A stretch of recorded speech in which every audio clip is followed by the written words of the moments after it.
আমাদের দেশের জিকিরের সাইজ কি দেখছেন? সন্ধ্যা গেছে কারেন্ট চলে এখনো তো আইলো না, গরমের জ্বালায় কাপুর সুপুর ঠিক রাখায় আর গেল না। তেল কাটানো জায়গা বলা মাটি করে খা।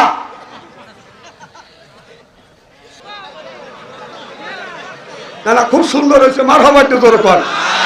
আর একটা তাকবীর বাদ থাকছে, এই তাকবীরটা দিবে সামনে রমজান মাস, বউ যখন মার্কেটে যাবে তখন একটা তাকবীর হবে, তখন বলবে আমার বউ মার্কেটে চলো, পাবলিক তোমরা ছায়া দেখো। এই বন্ডরা আসে দেশটাকে নষ্ট করলো, এখন আবার রহমতি কাঠ বিক্রি করতেছে, বরকতি কাঠ। চোর কি কর এ কাঠ কোনদিন বরকতি হয়? জানোয়ার কথা বল না কে? ও মানুষের দোকা দেওয়া সিটেরই জায়গা পাও না, সিটেরই কম করে করো। এটা অনলি আল্লাহর বাংলাদেশ, এই দেশে আর ভণ্ডামি চলবে না। মানুষ আর অশিক্ষিত নাই, মানুষ কোরআন বোঝে, হাদিস বোঝে, এই সমস্ত ভণ্ডামি আর বাংলার জমিনে থাকবে না। দাঁড়াও, আর তাকবীর দেওয়া লাগবে না, রমজান মাসে রেখে দাও। আমি চিনি নাকি নাম বাংলাদেশের মানুষে? কি ভাই খুব খারাপ লাগতেছে নাকি? আমি যদি ঘন্টা খানে আলোচনা করি শোনার জন্য রাজি আছেন তো? হাত তুলে দেখান তো, দেখে রাগ করবেন কারা কারা? না না, যারা হাত তুলছেন মোহাব্বতে তুলছেন, হুজুর তুলছে তাই, আর যারা তোলেন নাই বুঝে তোলেন নাই, অতএব দুই দলই ঠিক আছে। জোরকর মারহাবা। আমার ভাইরা আমার, আল্লাহ নবী বলে জিবরাইল দুই নাম্বার মানুষের কারণ বুঝলাম না, কারণটা কি আমারে বুঝাও। জিবরাইল আলাইহিস সালাম বলে ইয়া রাসূলুল্লাহ, ইয়া হাবিবাল্লাহ, দুই নাম্বার মানুষটা জীবনে নামাজ পড়ে নাই, রোজা রাখে নাই, হজ করে নাই, যাকাত দেয় নাই, ধর্ম নিরপেক্ষ মতভেদকে গিরিফ করে ধরেছে, আল্লাহর বিধিবিধান মানে নাই, বিদায় আল্লাহ ওর কবরের মধ্যে আগুন জ্বালা দিয়েছে। মৌতু কাউসিন কুল্লু নাফসিন সাদিবু, মৌতু কাউসিন কুল্লু নাফসিন সাদিবু, আল কবর বাইতেন কুল্লু নাফসিন দাখিলুন। হাদিস শরীফের মধ্যে দেখলাম যেই মানুষটা নামাজ পড়বে না, ওই মানুষটার কবরের মধ্যে আল্লাহ আগুনের বিষাক্ত সাপ দিবে। এই সাপটা ফজর নামাজ কাজা করার কারণে, সাপটা ফজর থেকে জহর পর্যন্ত কামড়াবে। জহর নামাজ কাজা করার কারণে সাপটা জহর থেকে আসর পর্যন্ত কামড়াবে। আসর নামাজ কাজা করার কারণে সাপটা আসর থেকে মাগরিব পর্যন্ত কামড়াবে। মাগরিব নামাজ কাজা করার কারণে এই সাপটা মাগরিব থেকে ঈশা পর্যন্ত কামড়াবে। কবি বলে কোনখানে ঘুরিয়া বেড়াও হীরার পাহাড়, সরে বেড়াই এই জগতে বীরের জানোয়ার, এক এক কামড়ের জ্বালায় হাজার বছর দায়, এমনি করে কামড়াইবে লাখো লাখো বার। ও বাজান, আগুনের বিষাক্ত সাপ ওই কবরের মধ্যে যখন দেওয়া হবে, একটা বার করে যখন কামড় দিবে, এই কামড়ের যন্ত্রণায় এক নয় দুই নয় 1000 বছর পর্যন্ত জ্বলতে থাকবে, পড়তে থাকবে। তাহলে বলুন নামাজের দরকার আছে না বাজান? না, নামাজের কথা বলছে কে? আরো জোরে, জোর হইল না? আল্লাহ। এখানে আলেম ওলামা আছে, আল্লাহ কোরআন কারিমের মধ্যে 80 থেকে 82 জায়গা বললেন ওয়াকিমুস সালাত, নামাজ কায়েম করো। নামাজের কথা আল্লাহ 80 থেকে 82 জায়গা বললেন। আর যাকাতের কথা আল্লাহ 30 জায়গা বর্ণনা করেছে। আর কুতিবা আলাইকুমুস সিয়াম, রমজান মাস আসছে রোজা রাখো, এই কথাটা আল্লাহ 1 থেকে 2টি জায়গা কোরআনের মধ্যে বাদান ইঙ্গিত করেছে। আর কান্নার কথা আল্লাহ কোরআন কারিমের মধ্যে বলেছে ফালিয়া যাহাকু কলিলা ওয়ালিয়াবকু কাসীরা। আল্লাহ কয় বেশি বেশি করে কান্দো, কাঁদলে রুহু সাব হয়, কাঁদলে গুনাহ মাফ হয়, কাঁদলে মাওলা রাজি হয়। আল্লাহ বললেন কম কম করে, বেশি বেশি করে কান্দো, কম কম করে হাসো, হাসলে পারে হাটের বেদি ভালো করে দিবে কে? তাহলে আল্লাহ কান্নার কথা বলেছে, হাসির কথা আল্লাহ বলছে। সুবহানাল্লাহ, একটু জোরে বল। তাহলে আল্লাহ নামাজের কথা 80 থেকে 82 জায়গা, যাকাতের কথা আল্লাহ 30টা জায়গা, রমজান মাসে রোজার কথা 1 থেকে 2 জায়গা, কান্নার কথা আল্লাহ একটা জায়গা বলেছে, দিন প্রতিষ্ঠিত করবার কথা ডাইরেক্ট আমার আল্লাহ 500 জায়গা বলেছে, আর ইনডাইরেক্ট 403 জায়গা বলেছে। তাহলে দিন প্রতিষ্ঠিত করবার কথা ডাইরেক্ট ইনডাইরেক্ট আল্লাহ আপনার দিন ডাইরেক্ট ইনডাইরেক্ট দিন প্রতিষ্ঠিতের কথা আল্লাহ 903 জায়গা বললেন। চিল্লা কর মারহাবা। আমার ভাইরা আমার, আল্লাহ কিয়ামতের দিন আল্লাহ হাকিম হবে আর আমার নবী উকিল হবে, আসামি হব আমরা। যখন আসামি কে হবে? আমরা আসামি হব। আল্লাহ বিচার করবে, আল্লাহ বিআহকামিল হাকিমিন। আল্লাহ উত্তম বিচারক আর নবী উকিল হবে, আমরা আসামি হব। আল্লাহ নবী উকিল হইয়া আমাদের বিচার করবে, আল্লাহ বিচার করবে, নবী উকিল হবে। আল্লাহ আমার মুকতার, আল্লাহ আমার ব্যারিস্টার, আখিরাতের আদালতে নবী আমায় করবেন পার। আমি পাপী, নবী জামিনদার। বলুন আমি পাপী, নবী আমি পাপী, আর আমার নবী হলো বাদান জামিনদার। চিল্লা কর মারহাবা। আমার ভাইরা আমার, আমরা আসামি হব আর আল্লাহ বিচার করবে, নবী উকিল হবে। সর্বপ্রথম আল্লাহ বলবে, বান্দা তুমি নামাজ পড়ছো কিনা? তুমি যদি নামাজ পড়ে থাকো তোমার নামাজের আমলনামা গুনি আমার কাছে একটু পেশ করো।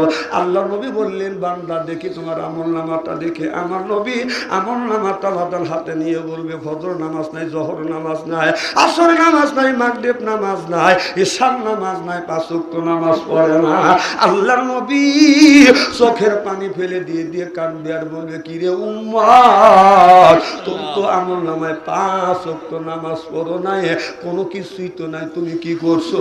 বান্দা ওই সময় আল্লাহর বান্দা কোনো কথা বলবে না। 2 নাম্বার আল্লাহ বলবে, বান্দারে নামাজ তো তুমি পড়োই নাই, দিন কায়েমের জন্য তুমি কি করেছো? এবার দেখবে বাদান দিন কায়েমের জন্য বাদান কোনো কিছু করে নাই, বরং দিনের বিরোধিতা বাদান বিরোধিতা করছে। ও বাদান যারা দিনের বিরোধিতা করছে, আল্লাহর নবী অমনি আপনার এই পাঞ্জাবিটা তুলবে, কিতাবের মধ্যে লিখতেছে, আল্লাহর নবী বলবে, আমার উম্মত দেখ দিন কায়েমের জন্য আমি নবী কি করছি। আমার শরীর মুবারকের দিকে তাকিয়ে দেখো, শরীর মুবারকের দিকে তাকিয়ে দেখবে শরীরে কালা কালো বাদাম দাগ দেখা যাচ্ছে।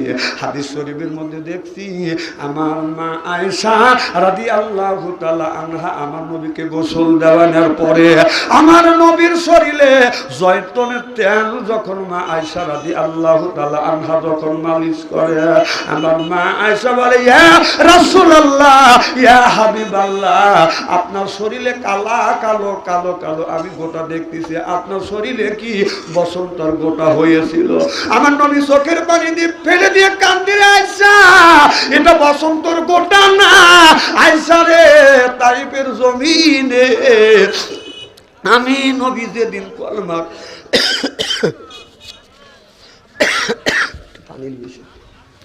আমি নবী তাইফের জমিনে কলমা দাবাত দেওয়ার জন্য যখন গিয়েছিলাম, তাইফের ছেলেরা আমি নবী আমার গায়ে রকম করে পাথর মেরেছে, এই কালো কালো দাগ এখন পর্যন্ত শরীর থেকে মুছে যায় না। ও বাজার ওই দিন আল্লাহর আদালতে বাদান কি জবাব দিবে? তাহলে নামাজের জন্য দিন কায়েমের জন্য আল্লাহ যদি এত কষ্ট, আল্লাহ রাসূল যদি এত কষ্ট করে থাকে, কোনখানে নামাজ তুমি ছাড়িয়ে দিয়ে তুমি মাথায় বড় বড় জ্বর টাকছো, পরনে সালার জ্বর টাকছো, এই কথা বাদান আপনার এইরকম লোক বাদান আছে না? না, নামাজ নাই, রোজা নাই, আপনার জিকির নাই। আল্লাহ নবী বললেন, কুল্লু সাইয়্যা সেকালাতুল কুলুবিহিল যিকরুল্লাহ, আপনার বেশি বেশি করে জিকির করলে কলবের ময়লা পরিষ্কার করে দেয় কি আল্লাহ। শরীরে যদি কাপড়ে যদি ময়লা পড়ে সাবান সোডা দিলে সেটা পরিষ্কার হয়, এরপরের শরীরে যদি ময়লা পড়ে আপনার সাবান দিয়ে ডলম দিলে বাদান পরিষ্কার হয়। অন্তরের মধ্যে ময়লা বললে আপনি কি দিয়ে পরিষ্কার করবেন?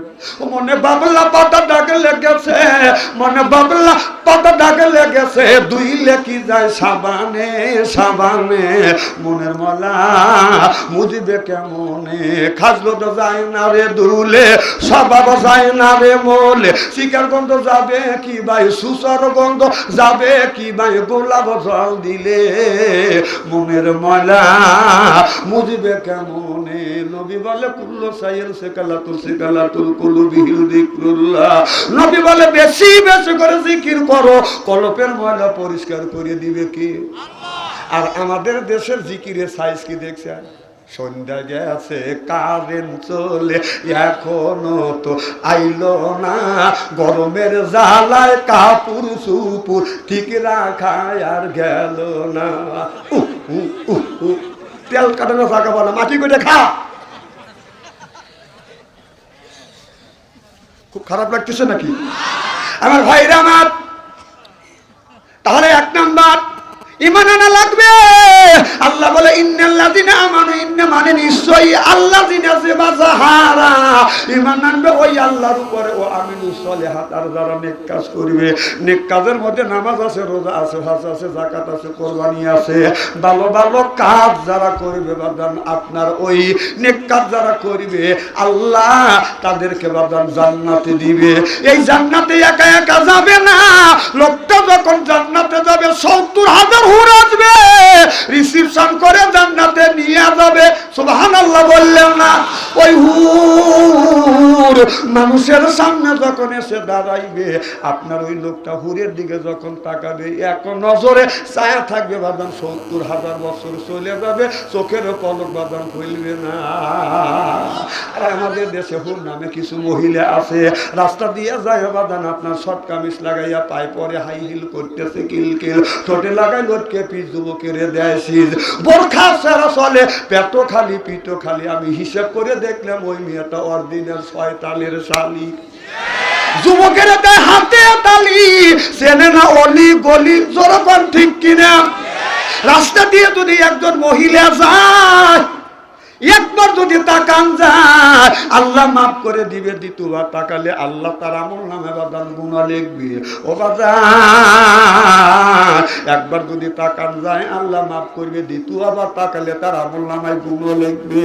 আজকালকার যুবক ছেলেরা বলে হুজুর একবার যদি তাকান যায় মহিলার দিকে আল্লাহ যদি মাফ করে দেয়, আর দ্বিতীয়বার তাকালিয়া যদি গুনাহ লেখে, হুজুর এক নজরে ১.৫ ঘন্টা তাকা থাকবো, চোখের পলক ফেলবো না। বদমাইশে জায়গা পাও না। আমারে বলে হুজুর আপনারা বলেন মহিলার দিকে তাকান যাবে না, তবে বাংলাদেশে প্রত্যেকটা পুরুষের ভাগে ৩.৫টা করে মহিলা ভাগে পড়ছে। রাস্তা দিয়ে হাঁটলে পুরুষদের যদি দেখি ১০ জন, মহিলা দেখি ৪০ জন। কথা কও অবস্থা বলতেছি। আমার ভালো হুজুর ডাইনে তাকালে মহিলা, আপনাদের ওয়াজের মাহফিলে গেলে আপনারা বলেন মহিলার দিকে তাকান যাবে না, এরপরে আপনার মসজিদে গেলে বয়ান দেন মহিলার দিকে তাকান যাবে না। হুজুর রাস্তা দিয়ে গেলে ডাইনে তাকালে মহিলা, বামে তাকালে মহিলা, সামনে তাকালে মহিলা, পিছনে তাকালে মহিলা। আপনার আকাশের দিকে যদি তাকাই ৩ তালার উপর থেকে ৩টে মহিলা মাথা বই করে চায় আছে, বেলা হুজুর আতা কুত্তায় খাইছি। হুজুর তাকাবো কোন দিকে? তাকানোর জায়গা নাই। আমি বললাম তাকানোর জায়গা কেন থাকবে না? আল্লাহ বললেন কুল্লিল মুমিনিনা ইয়াহুদ্দু মিন আবসারিহিম, তোমরা মাটির দিকে তাকাও। চিল্লাকান আল্লাহু আকবার।